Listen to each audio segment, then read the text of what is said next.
হানাফি মাযহাবের সমস্ত আলেম কাফের, হানাফি মাযহাবের সমস্ত অনুসারী কাফের, হানাফি মাযহাবের সমস্ত আলেম মুশরিক, হানাফি মাযহাবের সমস্ত আলেম মুশরিক, হানাফি মাযহাবের কেউ জান্নাতে যাবে না, চিরস্থায়ী জাহান্নামে যাবে। এদেরকে যারা কাফের ফতোয়া দিবে না, আহলুল হাদিসরা তাদেরকেও কাফের মনে করে, কেননা এরা ঈমান থেকে চলে গিয়েছে, এরা আল্লাহ এবং তার রাসূলকে মেনে নেয়নি। আচ্ছা, এর কোনো আত্মীয় স্বজন নাই, শুভাকাঙ্ক্ষী কেউ নাই? তাকে নিয়ে আপনারা একটু পাবনা নিয়ে ভর্তি করে দেন, যত টাকা লাগে আমি দিব। আরে এরা কারা, কোত্থেকে এলো? আহলে হাদিসদেরকে কোন মুসলমান বিশ্বাস করে না। নিঃসন্দেহে তুই ঠিক কথা বলেছিস। মাযহাবীদেরকে কাফের বলে ফতোয়া দিবে, তারই খুতবা দিতেন, নাহলে দিতেন না। সেখানে আমার কয়েকবার খুতবা দেওয়ার কথা বলা হয়েছে, আমার পরীক্ষা ছাড়াই আমার বলা হয়েছে। আমি বলছি যে না, যতদিন এই লোক আছে ততদিন ওই জায়গায় আমি খুতবা নেব না। আমরা জানি যে আল্লাহ ও রাসূল সাল্লাল্লাহু আলাইহি ওয়াসাল্লামকে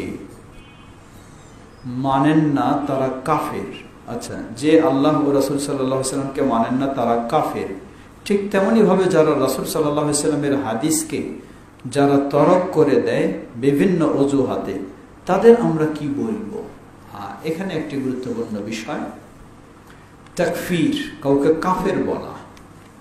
কাউকে কাফের বলা এটি অত্যন্ত একটি গুরুত্বপূর্ণ বিষয়। এই ক্ষেত্রেও বাড়াবাড়ি এবং ছাড়াছাড়ি রয়েছে।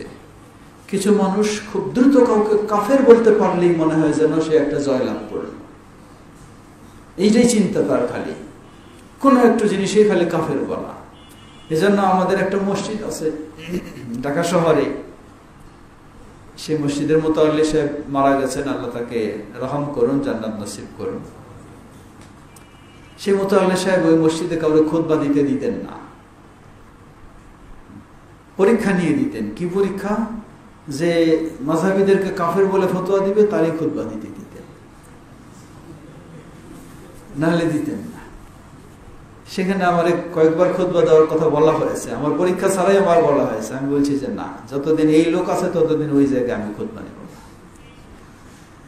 কারণটা কি? দলিল দেখায়, বলে যে কেন রাসূলের অনুসরণ না করলে কাফের।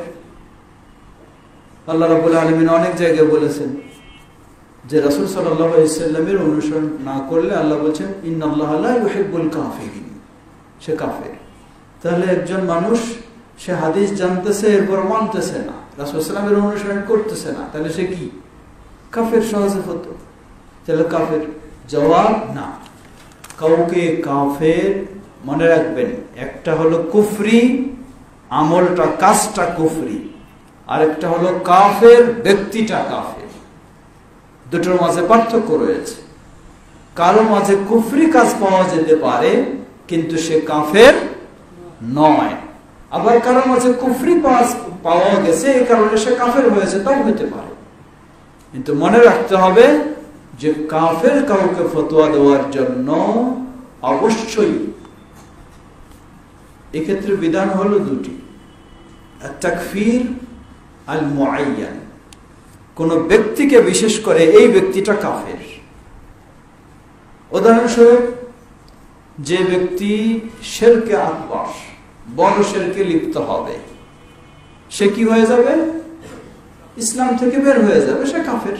এটা হলো সাধারণ ফতোয়া, সাধারণ ফতোয়া। কোন একজন ব্যক্তিকে যখন আপনি কাফের বানাতে যাবেন, তখন সেখানে অনেকগুলি বিষয় লক্ষ্য করতে হবে। যেই কারণে আপনি তাকে কাফের বলছেন, আসলে কি সে জানে যে এটি কাফের হয়ে যাবে? যদি না জানে তাহলে তাকে কাফের বলে ফতোয়া আপনি দিতে পারবেন না ব্যক্তি হিসাবে। দ্বিতীয়, যদিও ওই ব্যক্তির কাছে কোনো ভিন্ন দলিল থাকে, যেই দলিলের আশ্রয় নিয়ে সে এই কাজটা করতেছে, তাহলে আপনি তাকে এই ধরনের, সে কোনো দলিলের আশ্রয় নিয়ে যদি করে থাকে, তাহলে তাকে আপনি কাফের বলতে পারবেন না। এখন যারা মাযহাবের বিভিন্ন অজুহাত বা ইত্যাদির কারণে কিছু হাদিস রাফাউল ইয়াদাইন বলেন বা ইত্যাদি বলেন, সেগুলি কি করে, তাকে আপনি সরাসরি কাফের বলতে পারবেন না। আল্লাহু তাআলা। কোন ব্যক্তি যদি জমি জায়গা কোন